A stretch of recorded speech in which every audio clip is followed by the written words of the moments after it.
Ya, pemirsa, penerapan tilang elektronik telah diberlakukan sejak awal Juli di sejumlah jalan di ibu kota.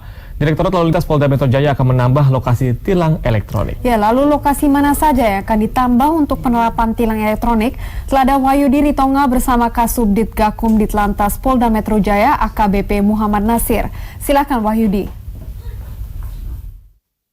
Perluasan tilang elektronik di ibu kota DKI Jakarta yang mana mulai 1 Juli 2019 lalu telah terpasang 12 kamera pengawas dengan spesifikasi canggih yang bisa mengetahui melihat seluruh pelanggaran yang dilakukan oleh para pengemudi roda 4. Dan untuk seperti apa evaluasi dan juga pelanggaran-pelanggaran apa saja yang sudah dilakukan atau ditemukan oleh pihak kepolisian, di sebelah saya sudah ada Kasubdit Gakum Ditlantas Polda Metro Jaya, Bapak Muhammad Nasir. Assalamualaikum Pak Nasir. Waalaikumsalam warahmatullahi wabarakatuh. Sehat ya? Alhamdulillah. Pak Nasir, seperti apa nih evaluasi dari petugas Lantas Polda Metro Jaya terkait tilang elektronik yang telah terpasang di 12 kamera ini? Ya, baik, untuk tilang elektronik selama 1 minggu full nih 7 hari itu tercover 1.400 lebih pelanggaran. Pelanggaran terbesar itu ada di pelanggaran sabuk pengaman. Jadi hampir sebagian besar orang tidak melakukan penggunaan sabuk pengaman.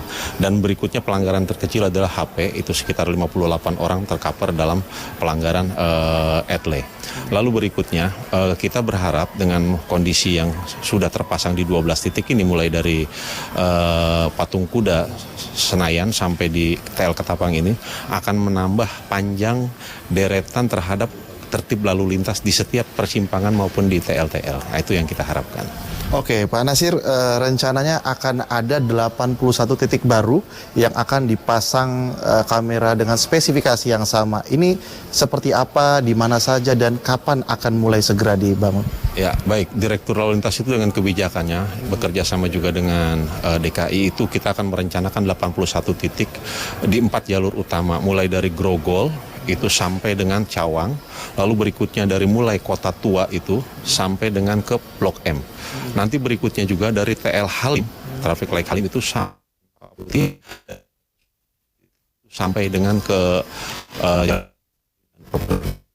terpasang di semua tempat-tempat yang strategis terhadap pelanggaran dan menyumbang kemacetan lalu lintas. Akan dilakukan pemasangan dengan berbagai pertimbangan, baik mulai dari pengkajian, lokasi, terus strategis, dan juga tempat-tempat itu merupakan penyumbang atau penyumbat terbanyak terhadap pelanggaran, kecelakaan lalu lintas maupun kemacetan lalu lintas. Oke, Pak Nasir, sejauh ini sudah berapa banyak yang membayar denda dan kisaran denda maksimal itu berapa? Ya. Jadi yang tercapture di TMC itu sekitar 12.000. 5.800-an itu sudah melakukan konfirmasi. 2.800 itu sudah membayar denda di pengadilan, baik itu melalui melalui pengadilan maupun dengan melalui perbankan. Itu sudah melakukan 2.800. Lalu 4.300-an itu kita sudah sampaikan di pengadilan dan sudah divonis, hanya tinggal membayar dari para pelanggar. Artinya apa? Masyarakat sudah mulai terbiasa dengan pelanggar, karena sistem etle ini, pelanggaran terhadap denda itu dapat dilakukan tanpa datang ke pengadilan, bisa membayar langsung di pengadilan dengan denda maksimal. Dan kalau keberatan dengan proses pengadilan itu sendiri ya, Pak ya? Betul. Jadi boleh mendatangi ke pengadilan untuk melihat proses sidang dan membayar di pengadilan, ataupun menunggu sidang dengan membayar di perbankan, atau karena kita mungkin waktu terbatas, habis dikenakan tilang, bisa langsung membayar perbankan setelah mendapat brief itu dari proses tilang. Oke. Pak Nasir, beredar informasi bahwasanya dengan adanya tilang elektronik ini, benar ini mengurangi angka pelanggaran lalu lintas? Ya, itu secara otomatis di tempat traffic light atau di tempat-tempat dipasangi kamera-kamera pengintai untuk pelanggaran lalu lintas itu otomatis menjadi tertib. Itu secara otomatis. Kenapa? Orang yang mengulangi sepanjang etle ini diberlakukan itu hanya 4 kendaraan yang melakukan mengulangi lagi perbuatan yang salah, sisanya tidak ada. Artinya apa?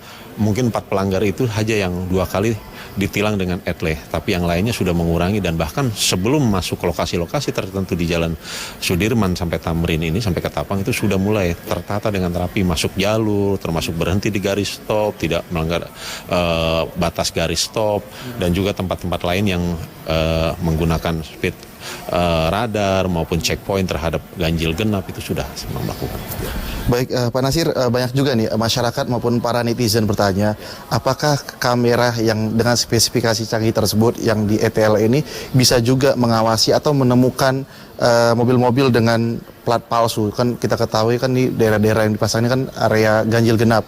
Jadi apakah bisa mendeteksi bahwa ini merupakan mobil dengan plat nomor palsu? Ya, sangat bisa. Jadi begini, identitas kendaraan bermotor di Jakarta itu semua ada di Polda Metro Jaya. Jadi ketika satu nomor itu tidak teridentifikasi, maka nomor itu dipastikan bodong bahasanya. Kenapa? Karena tidak terdaftar di Polda Metro. Langkah selanjutnya kita punya tim memang yang tugasnya untuk melakukan pencarian terhadap pelanggaran tabrak lari dan termasuk pelanggaran-pelanggaran terhadap kendaraan-kendaraan yang nopolnya tidak sesuai atau tidak terdaftar di Polda Metro. Dan itu akan kita lakukan pengejaran secara manual melalui anggota kami. Oke. Pak Nasir, ini juga bahwa tilang elektronik ini baru diterapkan khusus untuk mobil ya? Dan bagaimana untuk pelanggar sepeda motor? Ya, memang kebijakan baru pada kendaraan roda 4 karena spesifikasi kendaraan roda 4, stylenya, terus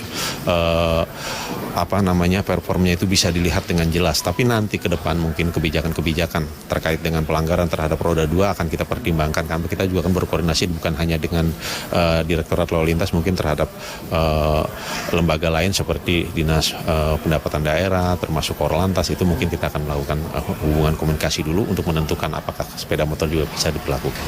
Oke, Pak Nasir mau mengkonfirmasi, jadi kira-kira kapan nih Pak 81 kamera di 81 titik ini akan dipasang nanti ya? Ya, sebetulnya langkah hari ini pun sudah diproses, mulai dari pengkajian, penentuan titik dan seterusnya itu sudah dilakukan. Namun nanti pada saatnya Pak Direktur itu sudah menyampaikan akhir tahun ini mudah-mudahan sudah bisa operasional. Kenapa? Karena terkait dengan teknis ya, yang nanti mungkin di lapangan tidak secara mudah untuk dilakukan, termasuk uji cobanya nanti. Tapi menjelang akhir tahun ini atau mungkin September, Oktober, November itu mungkin sudah mulai ada dilakukan di 81 titik tersebut. Oke, Pak Nasir, terakhir imbauan untuk masyarakat? Ya, kepada masyarakat terutama di jalur-jalur protokol, patuhi rambu marka yang ada di sepanjang jalan Sudirman Tamrin sampai ke Gajah Mada. Kenapa? Di situ terpasang kamera yang mungkin Anda kita ketahui dan juga tidak banyak terlihat polisi-polisi yang konvensional yang biasanya berjaga di jalur tersebut. Jadi ketika Anda tertib berlalu lintas maka sangat tidak mungkin Anda terkapture oleh pelanggaran tilang. Baik, terima kasih Pak Nasir dan selamat bertugas kembali. Iya, Reva dan juga Vandana, seperti itulah tadi bincang-bincang kami bersama Kasubdit Gakum Dirlantas Polda Metro Jaya AKBP Muhammad Nasir, yang mana 81 kamera pengawas tilang elektronik nanti akan segera terpasang paling cepat di bulan September nantinya, dan kita berharap adanya tilang elektronik ini bisa mengurangi angka pelanggaran lalu lintas, begitu juga mengurangi angka kemacetan yang ada di Ibu Kota Jakarta. Untuk sementara itu laporan yang dapat kami sampaikan dari Polda Metro Jaya. Kembali ke Anda, Reva dan Vandana di studio. Ya, terima kasih rekan Wahyudi atas laporan Anda langsung dari Polda Metro Jaya, Jakarta Selatan.